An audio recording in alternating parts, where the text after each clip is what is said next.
আসসালামু আলাইকুম ইব্রান, আমি ট্রেড উইথ তানভীরের পক্ষ থেকে আমি তানভীর আপনাদের সবাইকে আমার নতুন ভিডিওতে স্বাগত জানাচ্ছি। আজকে আমি আপনাদেরকে 8ই জানুয়ারি 2025 অর্থাৎ বুধবারে মার্কেটটি কেমন গিয়েছে সেই সম্পর্কে আলোচনা করব। মার্কেটটি আগামীকাল অথবা এই সপ্তাহে অথবা পরবর্তী সপ্তাহে কেমন যেতে পারে সেই সম্পর্কে আলোচনা করব এবং আরও কিছু গুরুত্বপূর্ণ বিষয় নিয়ে আলোচনা করব।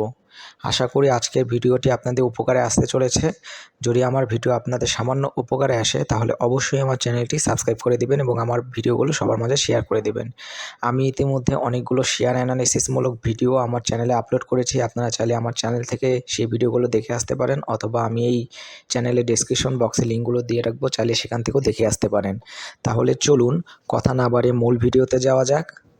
আজকে 8ই জানুয়ারি 2025 বুধবারে মার্কেটের 3টি ইন্ডেক্সেরই পতন ঘটেছে। মার্কেটের মূল সূচক 5.78 পয়েন্ট মাইনাস হয়েছে, সরিয়া সূচক 0.55 পয়েন্ট মাইনাস হয়েছে এবং ডিএসই 30 সূচক 1.75 পয়েন্ট মাইনাস হয়েছে।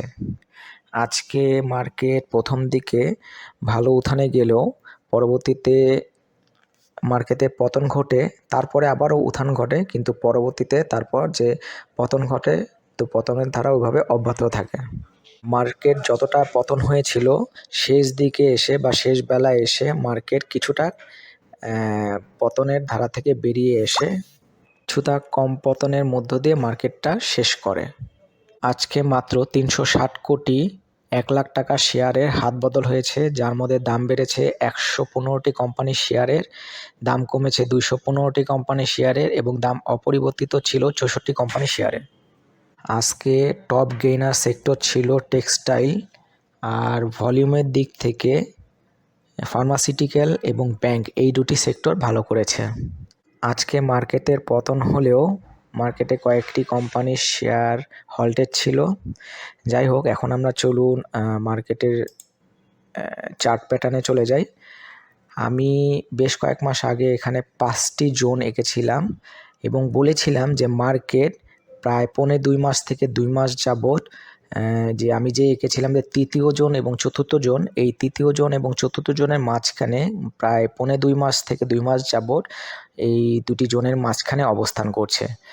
আমি এই যে বক্সটা এটা যদি সরিয়ে দিই তাহলে আপনারা ভালো করে বুঝতে পারবেন যে, এবং আমি একটু যদি জুম করি তাহলে এখানে দেখা যাচ্ছে যে এই যে তৃতীয় জোন এবং চতুর্থ জোন এর মাঝখানে বরাবর চলছে।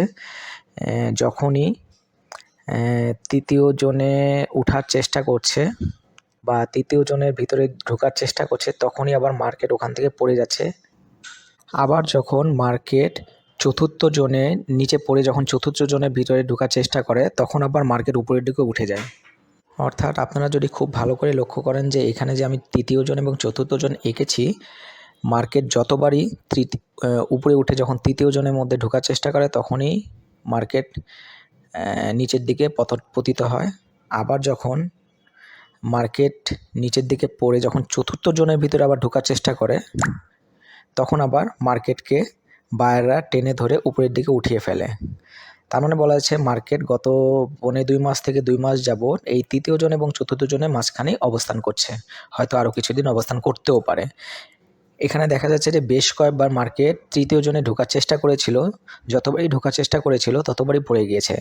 এখানে আবার গত কালকের মার্কেটটি দেখুন, লাল ক্যান্ডেলের যে পিনবারটা আছে পিনবার দেখুন, এটা তৃতীয় জোনের মধ্যে ঢুকে গিয়েছিল, কিন্তু মার্কেট শেষ পর্যন্ত ওখানে অবস্থান করতে পারে নাই। মার্কেটের বডিটা ক্লোজিংটা দেয় হচ্ছে এই তৃতীয় জোনের নিচের দিকে এসে। আবার আজকেও দেখুন, তবে আজকের ক্যান্ডেলটি একটি মজাদার ক্যান্ডেল। এখানে বায়াররা, আমি একটু যদি বড় করি, এখানে দেখা যাচ্ছে বায়াররা এবং সেলাররা সমানভাবে অ্যাক্টিভ ছিল। মার্কেটের যে বডিটা, রেড ক্যান্ডেলের যে বডিটা, এটার উপরে যে পিনবারের দূরত্ব এবং নিচের যে পিনবারের দূরত্ব সমান। এই ধরনের ক্যান্ডেলটা একটা আনপ্রেডিক্টেবল ক্যান্ডেল বলা যায়, অর্থাৎ মার্কেট নিজেই বুঝতে পারছে না মার্কেটটি এখন কোন দিকে যেতে চলেছে। এই ধরনের ক্যান্ডেল যদি রেড বারে বা রেড ক্যান্ডেলের মধ্যে ক্রিয়েট হয় তখন দেখা যায় যে অধিকাংশ সময় মার্কেটটি উপরের দিকে উঠে যায় পরের দিনে। অর্থাৎ এখানে তাহলে সমূহ সম্ভাবনা রয়েছে আগামীকাল বা আগামী কর্মদিবসে অর্থাৎ বৃহস্পতিবারে হয়তো একটি পজিটিভ ক্যান্ডেল দেখা যাওয়ার সম্ভাবনা রয়েছে। আমি যে 100% সঠিক এটা কেউই বলতে পারবে না, কোনো অ্যানালাইসিসটি বলতে পারবে না যে তার অ্যানালাইসিস 100% সঠিক। কিন্তু আমি এই ধরনের ক্যান্ডেলের মাধ্যমে বোঝাতে চাচ্ছি যে আগামীকাল হয়তো একটি পজিটিভ ক্যান্ডেল আমরা দেখতে যেতে পারি। কারণ আমরা যদি কিছুদিন পিছিয়ে আসি তাহলে তখন এই যে এখানে যে একটা ক্যান্ডেল রয়েছে, এই যে রেড ক্যান্ডেলের একইভাবে রেড ক্যান্ডেলের উপরে যে পিন বার তৃতীয় জোনের মধ্যে ঢুকেছিল এবং একইভাবে আজকের ক্যান্ডেলের মতো একটি ক্যান্ডেল এখানে দেখা যাচ্ছে। এর পরবর্তীতে দেখুন পজিটিভ ক্যান্ডেল সৃষ্টি হয়েছে। সো একইভাবে বলা যায় যে হয়তো আগামীকাল একটা পজিটিভ ক্যান্ডেল হয়তো আমরা দেখতে যেতে পারি। যাই হোক, এখানেই অ্যানালাইসিস আমি শেষ করছি। আমি এখন কিছু গুরুত্বপূর্ণ নিউজ নিয়ে আলোচনা করতে চাচ্ছি। আমি এখন প্রথম যে নিউজটি নিয়ে আলোচনা করব সেটি হচ্ছে 8 জানুয়ারি অর্থাৎ আজকে ব্লক মার্কেটে 22টি কোম্পানির লেনদেন হয়েছে। এই 22টি কোম্পানিগুলো হলো আলিফ ইন্ডাস্ট্রিজ, ব্যাডবিসি, BD Thai aluminium, Bashundhara paper, city general insurance, dragon sweater, রাজবাংলা bank, e generation, express insurance, fine foods, Grameen phone, ICB, AMCL mutual fund, IDLC, Linde BD, Lovello ice cream, Navana pharma, Orion infusion, power grid, premier cement, reliance insurance mutual fund, Shahjalal bank এবং Simtex. এই কোম্পানিগুলোর মধ্যে বেশ কয়েকটি ভালো company রয়েছে। আপনারা চাইলে এইসব ভালো কোম্পানির দিকে নজর রাখতে পারেন।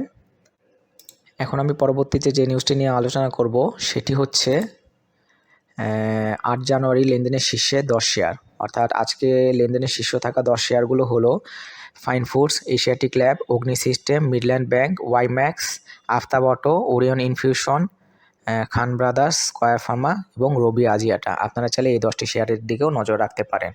এখন আমি আজকের লাস্ট যে নিউজটি নিয়ে আলোচনা করবো সেটি হচ্ছে কিছুতেই থামছে না শেয়ার বাজারে দরপতন। অর্থাৎ দেখা যাচ্ছে যে আমি যেটা বলেছিলাম যে মার্কেট এখন বর্তমানে আমি যেই জোনটি এঁকেছিলাম তৃতীয় জোন এবং চতুর্থ জোন, এই তৃতীয় জোন এবং চতুর্থ জোনের মাঝখানে মার্কেটটি অবস্থান করছে। যখনই তৃতীয় জোনে ঢোকার চেষ্টা করছে তখনই আবার দরপতন হচ্ছে, আবার যখন চতুর্থ জোনে নিচে নেমে যাচ্ছে তখন আবার মার্কেট উপরে উঠে যাচ্ছে। তো এরই ধারাবাহিকতায় বলা আছে যে মার্কেটের পতন কিছুতেই রোধ করা যাচ্ছে না। হ্যাঁ, লাস্ট যে গত 2 দিন অর্থাৎ গতকাল এবং আজকে ধারাবাহিকভাবে আবার পতন শুরু হয়েছে। যেটা বলা হয়েছে যে আজকে গতকালকের তুলনায় লেনদেন কমেছে, তবে এসিসিতে মানে চিটাগাং স্টক এক্সচেঞ্জে কিছুটা লেনদেন বৃদ্ধি পেয়েছে। লেনদেন আস্তে আস্তে কমে যাচ্ছে।